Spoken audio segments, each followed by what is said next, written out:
Recap for rivalry week. Huge week of college football, and right here, the very first thing we're looking at is just Michigan, Ohio State. How that game came down to a field goal after it was a 20-plus point favorite for Ohio State. Unbelievable game by Michigan's Sharon Moore. They're the much more physical team. I mean, if you're looking at it, it's just 13-10, and every single play that was kind of 50-50 went Michigan's way, especially down the stretch.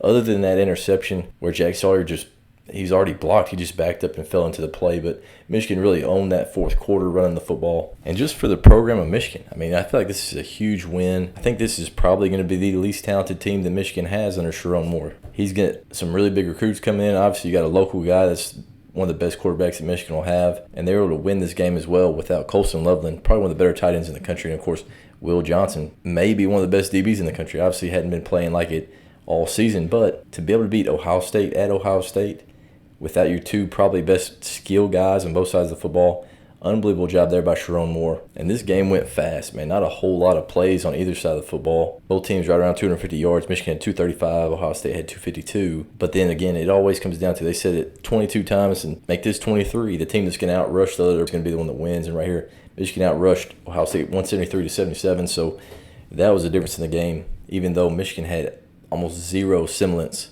of a passing game. They did have some easy completions that Ohio State Predators was playing off and allowed them to get 5-6 yards here and there. And then, of course, they threw a couple digs across the middle of the field that were pretty good throws, pretty good progressions as well. But the game plan from Michigan, keep the ball away from Ohio State, find a way to win late, and that's what happened. Of course, Ohio State missed a couple field goals as well, helped them out. But just think about Ohio State, probably the most talented team in the country, skill-wise. Now, they spent that much money, and their offensive line is still somehow that bad. They got to spend a little bit more of that money on the offensive line. I know this had some injuries. They had to shuffle guys around.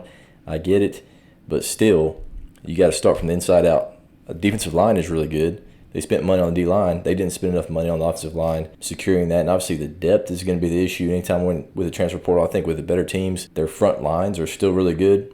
But whenever you get injuries, you get into late in the season, I think sometimes that's why those guys have struggled a little bit, because they don't have the depth that they once had, because the transfer portal, a lot of guys are just getting out of there whenever they realize they're not going to play. So I think that's definitely an issue for Ohio State. Up front, they're going to really struggle in the playoff unless they get a couple guys back, which from injury, I know their center, no chance for him to come back. He has an Achilles injury. But at 10-2, I mean, Ohio State, with how flawed they are and how bad they looked yesterday, they're going to be in the playoff. Are they going to get a home game? I really don't know, but they're going to get a week off, just like if they would have had a week off from winning the Big Ten championship game. But now they don't have to go play it, so a week off, try to regroup, recover from getting your ass kicked or whatever post-game, and get ready for a playoff game. Hopefully you have a home playoff game, but with the way it's looking, I'm really not sure. You're right there on the edge of getting a home win and maybe having to go on the road. If they can get their stuff together, I mean, they're still talented enough to go make a run at the college football national championship, but that looked awful yesterday. You got to sure up the kicking as well. That was just abysmal, missing 2 point-blank field goals that should have been easy for them. But the other thing that's really disappointing is after the game. I mean, I'm not really so much disappointed in Ohio State trying to defend their home field. I get it. I understand all that stuff. Michigan planting flags. Everybody try to do it all over the country. It just turned into the whole thing. But whenever you look at Ryan Day, he's sitting there and looks confused as hell, just kind of looking around, dazed, not sure what's going on. And then you look at what Steve Sarkisian did later in the night when his team tried to go over there, take pictures and plant a flag on A&M stuff. He goes over there and he's the leader. He goes over there and he stops it. He tells them to go over there on their side, stop being a bunch of slapdicks. But instead, Ryan Day is over there and they catch him as the guy runs by asking what happened.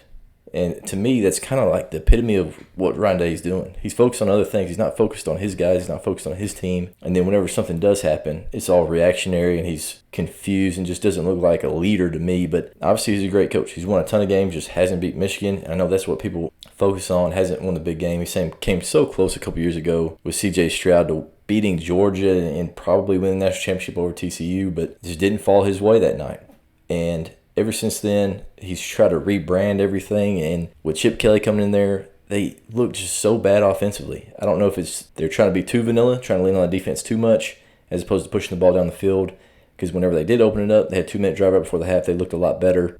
Just throwing the ball around, get the ball in space, stop sitting there trying to beat your head against a wall, which is what they did most of the night.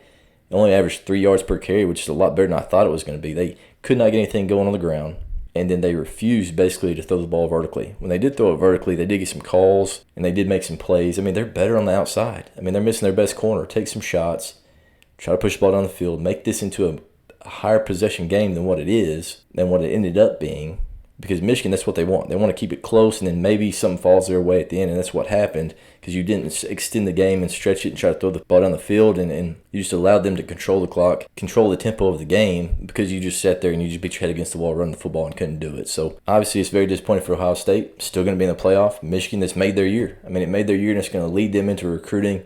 So this made it a lot more difficult for Ohio State to stay on their perch at the top of the Big Ten because Michigan's going to be back. Michigan's going to be back there as far as competing for Big Ten championships, playoff spots here in the near future. And Sharon Moore is going to be the guy that gets them there, and that talent level is going to increase. Obviously, they had a huge drop-off from last year, had everything pointed towards that year as far as their talent and their guys they recruited and they had been playing. And this year, knew they'd be down a little bit. But to beat Ohio State in the last week of the year is a huge thing for Michigan in this program. So, huge game. Big implications for years to come, I believe, in the rivalry between Michigan and Ohio State.